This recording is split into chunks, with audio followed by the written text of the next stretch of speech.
মনীষা রান্নাঘরে আবার একবার স্বাগত জানাই। আবার একটি নতুন রেসিপি নিয়ে চলে এসেছি তোমাদের মাঝে।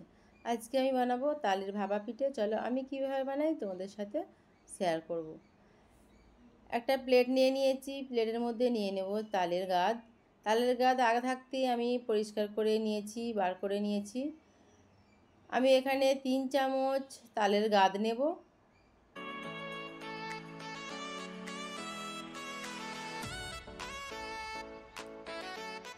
তারপরে দেব চালের গুঁড়ো। আমি এখানে দোকানের চালের গুঁড়ো ব্যবহার করেছি। 3 চামচ তালের গাদ নিয়েছি, 3 চামচ চালের আটা নেব।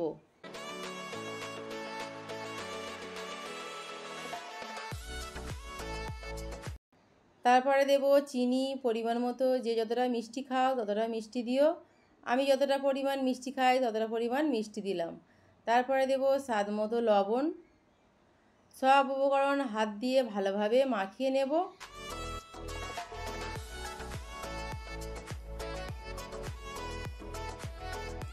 এখানে কোনো পানি ব্যবহার করব না, তালের গাদেই আটা মাখা হয়ে যাবে। খুব একটা শক্তও হবে না ডো, আর একদম নরমও হবে না, মিডিয়াম রাখতে হবে, নাহলে পিঠে করার সময় খুব কষ্ট হবে, হাতে চাপ লাগবে।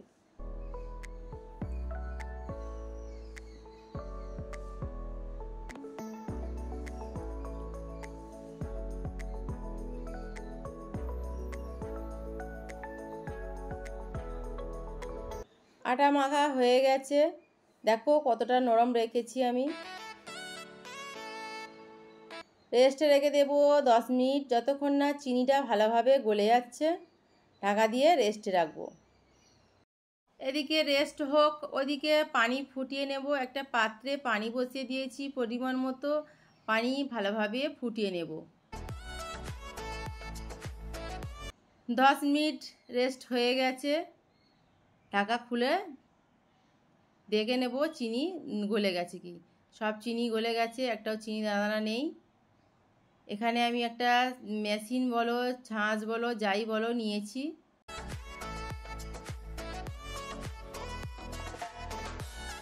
এখানে জাল নিয়েছি, মেশিনের মধ্যে জালটা ভালোভাবে লাগিয়ে নেব। এখানে প্যাচ সিস্টেম আছে, লাগাতে কোনো অসুবিধা হবে না, খুব সহজভাবেই লাগানো হয়ে যাবে।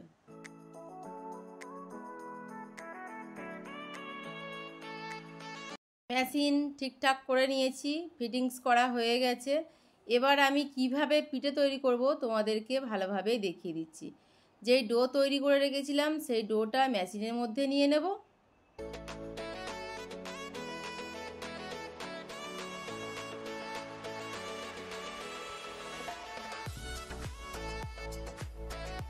কিছুটা ডো মেশিনের মধ্যে নিয়ে নিয়েছি। তারপরে ওপরে যে একটা ভারী মতো জিনিস আছে ওটা ওর মধ্যে চাপিয়ে দেব। তারপরে হাত দিয়ে চেপে পিঠে তৈরি করে নেব। পানি ফুটে গেছে, একটা স্ট্রেনার নিয়েছি, এটা আমি ভাত ঢাকা দিই ভাতের হাঁড়িতে।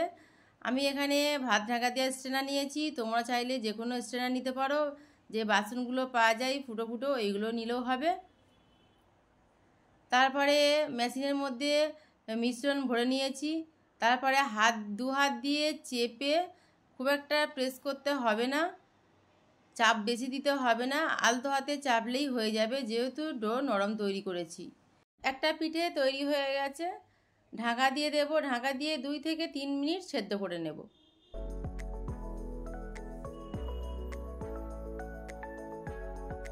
দুই থেকে 3 মিনিট পর ঢাকা খুলে চেক করে নেব পিঠে সেদ্ধ হয়েছে কি। হাত দিয়ে চেক করে নিয়েছি, পিঠে সেদ্ধ হয়ে গেছে, হাতে চিপচিপ করছে না।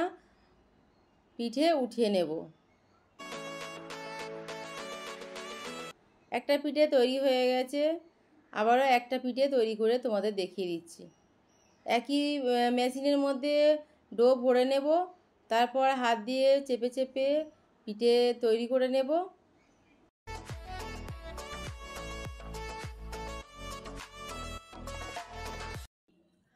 ঢাকা দিয়ে দিয়েছি, তারপরে 2 থেকে 3 মিনিট পর ঢাকা খুলে চেক করে নেব। আরেকটা পিঠে তৈরি হয়ে গেছে, উঠিয়ে নেব। একইভাবে সবগুলো পিঠে তৈরি করে নেব।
সবগুলো পিঠে একইভাবে তৈরি করে নিয়েছি।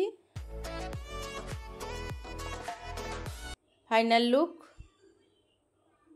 দেখো কত সুন্দর হয়েছে দেখতে, পিঠেগুলো খেতেও দারুণ হয়েছিল। আমার রেসিপিটা যদি তোমাদের ভালো লাগে প্লিজ একটা লাইক করে দিও, কমেন্ট করে দিও, শেয়ার করে দিও। আমার রেসিপিটাই তোমাদের খুব বেশি ভালো লেগে থাকে আমার চ্যানেলটা সাবস্ক্রাইব করে নিও। আবারও হাজির হব নতুন একটি রেসিপি নিয়ে। সবাই ভালো থেকো, সুস্থ থেকো।